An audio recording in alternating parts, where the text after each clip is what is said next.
พี่น้อยผมมากำโพดเนาะพอดกับผมมาเต็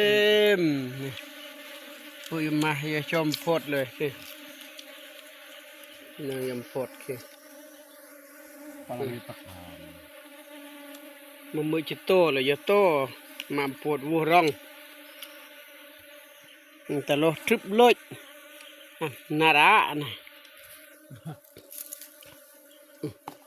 ก็ขี้มปวดรถพื้นเลยเลยนี่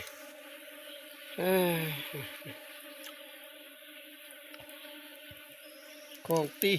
ปุ่นปวดพื้นยอดปื้อ